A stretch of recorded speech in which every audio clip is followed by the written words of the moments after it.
তুমি আমার এই ভিডিওটা দেখো, এর সাথে তুমি 30টা দিন শুধুমাত্র সময় দাও।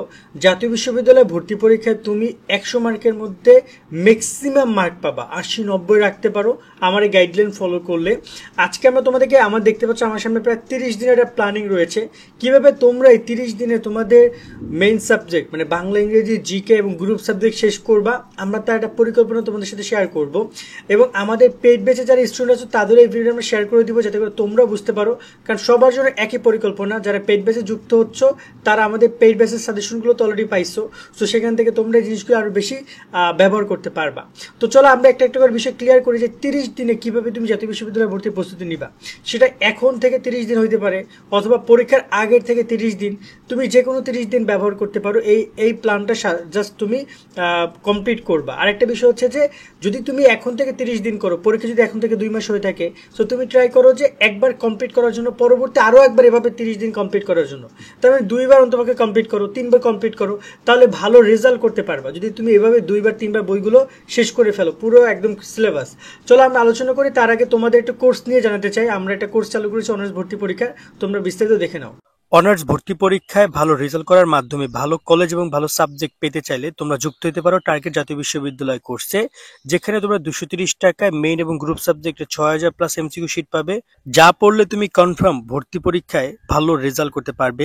বিগত 5 বছর প্রশ্ন থাকছে, ভর্তির সকল তথ্যগুলো থাকছে, চান্স পাওয়ার জন্য যত গাইডলাইন তা পাবে।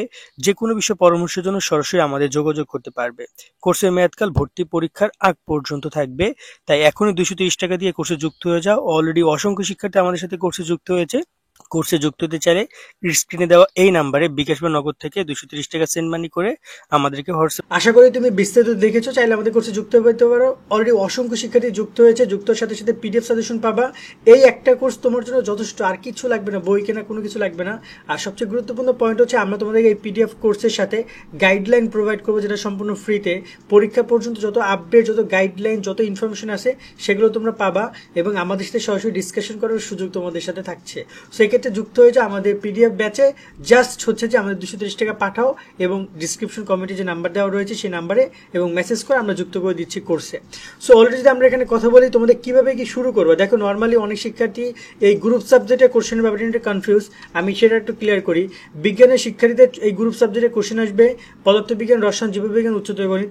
মানবিকের আসবে তোমাদের যে 8টা-9টা সাবজেক্ট আছে, অর্থনীতি, ইতিহাস, পরিণতি, ভূগোল, সমাজকর্ম, সমাজবিজ্ঞান, যুক্তিবিদ্যা, তারপর হচ্ছে যে ইসলামী ইতিহাস, এরকমের 8-9টা সাবজেক্ট নিয়ে টোটাল 40 মার্কের কোশ্চেন আসবে। আর কমার্স স্টুডেন্টদের হিসাব বিজ্ঞান, সংগঠন, উৎপাদন এবং হচ্ছে ফিনান্স থেকে কোশ্চেন আসবে।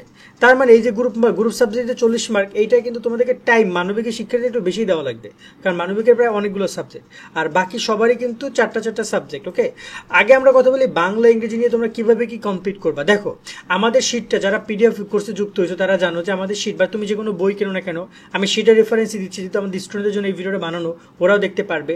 তো এখানে নর্মালি যখন তোমরা শিটটা পাইছো, তোমরা দেখেছো গদ্য অনেকগুলো রয়েছে, কবিতা অনেকগুলো রয়েছে এবং বাংলা দ্বিতীয় পত্র কি রয়েছে তোমাদের এখানে, বাংলা দ্বিতীয় পত্র তোমাদের ব্যাকরণ পার্ট রয়েছে। এবং আমরা এখানে যে এমসিকিউগুলো দিয়েছি সবকিছু গুরুত্বপূর্ণ, ওই এমসিকিউগুলো পড়লে এনাফ। তুমি যদি এক্সট্রা আরও পড়তে চাও সেটা তুমি পড়তে পারো, সময় পাইলে পড়ো, বাট সময় না পাইলে ওইগুলো পড়ে যাও, এনাফ তোমার জন্য। কারণ কোশ্চেন খুব বেশি কঠিন তারা দিবে না। তো এখানে তোমরা যেটা করতে পারো, প্রথমত চেষ্টা করো প্রথম 5 থেকে 6 দিন, আমি তোমাকে 6 দিনের কথাই বলবো, কারণ প্রথম 2 দিন তুমি টাইম দাও বাংলা প্রথম পত্রের গদ্যে বা গদ্য, এবং চেষ্টা করো যে 1 দিন 2 দিন বা 2 দিনের মধ্যে গদ্য কমপ্লিট করার জন্য।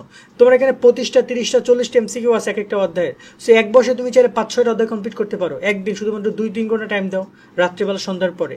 সেক্ষেত্রে তুমি চেষ্টা করো প্রথম 2 দিন বাংলা গদ্য কবিতা শেষ করার জন্য, পরের 2 দিন তুমি ট্রাই করো বাংলা গদ্য কমপ্লিট করার জন্য 2 দিন, পরে 2 দিন তুমি ট্রাই করো হচ্ছে যে তোমার কবিতা সম্পন্ন করার জন্য কবিতা, এবং তুমি যেহেতু কবিতা অধ্যায়গুলো একটু কম আছে তার সাথে তোমার নাটক উপন্যাসও ভাগ করে নাও। টোটালি 4 দিনে বাংলা প্রথম পত্র তোমাকে কমপ্লিট করতে হবে। আর পরবর্তী তুমি 2টা দিন তুমি শুধুমাত্র বাংলা দ্বিতীয় পত্রে টাইম দাও, শুধুমাত্র বাংলা দ্বিতীয় পত্রে এমসিকিউগুলো দেখে যাও এবং এমসিকিউ কোনগুলো কি পড়বা এগুলো আমাদের সাজেশন গ্রুপে দেওয়া আছে এবং তোমাদের শিটও দেওয়া আছে। সো এই 6টা দিন তুমি শুধুমাত্র বাংলায় টাইম দাও। কি হয়ে গেল, বাংলা খতম হয়ে গেল। এখানে যেটা করতে হবে, পরবর্তী যে 4টা দিন, এই 4টা দিন তুমি খুশি টাইম দিবা, এই 4টা দিন তুমি ট্রাই করবা ইংরেজিতে দেওয়ার জন্য। এখন ইংরেজিতে 4 দিন এনাফ না, ইংরেজি প্রথম পত্র থেকে দ্বিতীয় পত্র থেকে ইংরেজি বেশি আসবে। সো ট্রাই করে ইংরেজি প্রথম 3 দিন বা 2 দিন তুমি ইংরেজি শুধুমাত্র প্রথম পত্রের ক্লিয়ার করো প্রথম পত্রটা। আর পরের যে তোমার 2 দিন রয়েছে এবং এখানে তুমি আরও পরবর্তী যে 10 দিনের 2 দিন থাকবে এইগুলো ট্রাই করো ইংরেজি দেওয়ার জন্য। তার মানে প্রথম 10 দিনে মোটামুটি দেয় 12 দিনে তোমার ইংরেজি এবং বাংলাটা খতম করার প্ল্যানিংটা এভাবে করতে পারো। এখন এখানে অনেকের ইংরেজি কিন্তু সময় বেশি লাগতে পারে, এই যে 6 দিন আমি দিয়েছি 6 দিনের জায়গায় কারো 8 দিন লাগতে পারে, বাট সেটা তো কোনো বিষয় না, লাগলে লাগাবা, কোনো ইস্যু না। যদি তোমার শেষ করতে লাগলে একটু অন্য জায়গাতে যে জিকে থেকে কমাইতে পারে, গ্রুপ সাবজেক্ট থেকে কমে ট্রাই করবা। দেন দেখা গেল যে তোমার এখানে তোমার হচ্ছে সাধারণ জ্ঞান যেহেতু সিলেবাসটা একটু বেশ বড়, তোমাদের সময় বেশি লাগতে পারে, সেক্ষেত্রে আমি সাধারণ জ্ঞানে মনে করি 2 দিন 4 দিন 6 দিন 6 দিন যদি তুমি সাধারণ জ্ঞান পড়ো, আমার মনে হয় না যে তোমার আর কোনো কিছু বাকি থাকবে, মানে এনাফ সাধারণ জ্ঞান। আমি একটু সাধারণই শুধুমাত্র লিখছি কারণ এখানে টাইপে হচ্ছে না। 2 দিন 3 দিন এবং এখানে 3 দিন 6 দিন যদি তুমি পড়ো সাধারণ জ্ঞান এনাফ ভাইয়া। বিশেষ করে যারা বিজ্ঞান এবং ব্যবসায় রয়েছে তোমরা যারা সাধারণ জ্ঞানে 6 দিন বা এর বেশিও পড়তে পারো, ইংরেজির ক্ষেত্রে একটু সময় বাড়াইতে পারো। কিন্তু যারা মানবিকে আছে যেটা তোমাদের অনেকগুলো সাবজেক্ট শেষ করতে হবে, সেক্ষেত্রে তোমরা একটু গ্রুপ সাবজেক্টের প্ল্যানটা ভিন্নভাবে করতে পারো। সেই গেল তোমার টোটাল দেখতে পাচ্ছ টোটাল 18 দিনের মধ্যে 6 দিন করে গ্রুপ সাবজেক্ট মেইন সাবজেক্টগুলো কমপ্লিট।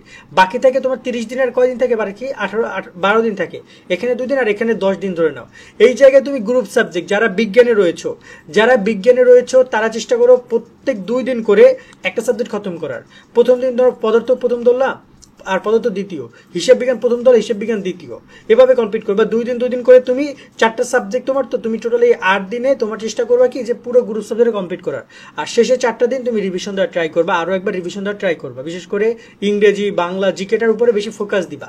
ওকে, যেহেতু কারণ গ্রুপ সাবজেক্ট রিসেন্টলি আমি পড়েছো, খুব বেশি রিভিশন দরকার হবে না। কিন্তু মানবিকের শিক্ষার্থী কি করতে পারো, প্রত্যেক 3 দিনে তুমি 2টা করে সাবজেক্ট শেষ করার ট্রাই করবা, মানে একদিনে প্রায় 1.5টা করে সাবজেক্ট। মানে ধরো অর্থনীতি ধরছো, তাহলে একদিনে অর্থনীতি প্রথম পত্র এবং দ্বিতীয় পত্রে কিছুটা পড়বা, পরের দিন অর্থনীতি বাকি একটুকু পড়বা। এভাবে তুমি চেষ্টা করবা যে অন্তপক্ষে 3 দিনে 2টা করে সাবজেক্ট কমপ্লিট করার জন্য, 1.5 দিন করে 3 দিনে কমপ্লিট করে ট্রাই করবা। তাতে করে দেখা যায় তোমার 12 দিনে তোমার মোটামুটি দেয় এখানে 8টা সাবজেক্ট শেষ হয়ে যাবে, 8টা সাবজেক্ট শেষ হয়ে যাবে এবং তোমার জন্য পারফেক্ট। এইভাবে তুমি যদি 1 মাস টাইম পাও তাহলে 1 মাস এভাবে করো, 2 মাস টাইম পেলে এটাকে আবার রিপিট করো, 3 মাস টাইম পেলে আরো একবার 3rd টাইম রিপিট করো, দেখবে যে তোমার এমসিকিউ কোনো কিছু থাকছেই না। আর পরীক্ষার সময় শুধু রিভিশন দিয়ে পরীক্ষা হলে যাবা। যারা আমাদের এমসিকিউ শিটগুলো ডাউনলোড করে প্রিন্ট করছো তারা জানো যে পড়তে কত সুবিধা হচ্ছে, আমরা সেভাবে তোমাদেরকে দিয়েছি। সো তোমরা চাইলে আমাদের কোর্সে যুক্ত হতে পারো এবং গাইডলাইন এভাবে ফলো করো। সারাদিন এখানে কেউ বাংলা পড়ছো, কেউ আবার গ্রুপ সাবজেক্টের অর্থনীতি পড়তেছো অথবা পদার্থ পড়তেছো, আবার দেখা যায় বিকেলবেলা ইংরেজি পড়তেছো, আবার তুমি দেখা যায় সাধারণ জ্ঞান পড়তেছো। এইভাবে না পড়ে ধারাবাহিকতা মেনটেন করো। লাইক বাংলা সাথে কিন্তু তোমার সাধারণ জ্ঞান মিলবে না, সাধারণ জ্ঞান একটা টপিকের সাথে একটা টপিক মিলতে পারে, যেমন সাধারণ জ্ঞান জুলাই আন্দোলনের সাথে কিন্তু অন্তর্বর্তীকালীন সরকার মিলতে পারে। আর সাধারণ জ্ঞান আন্দোলনের সর্বোত্তম যে আমরা টপিকগুলো পড়ি, আমরা আন্তর্জাতিক বিষয়গুলো পড়ি, আমরা যে বাংলাদেশের সংসদ নিয়ে কথা বলি, সেখানে আমার সংবিধানের সাথে মিলতে পারে। সো আমি যদি টানা 6-7 দিন সাধারণ জ্ঞান পড়ি, তো আমার মাথার মধ্যে কিন্তু সাধারণ জ্ঞানটা নিয়ে বেশি ফোকাস থাকছে। আর এক্ষেত্রে যদি তুমি বোর ফিল করো, তাহলে একটা সাবজেক্ট সাধারণ জ্ঞানের সাথে মিক্সড করে পড়তে পারো।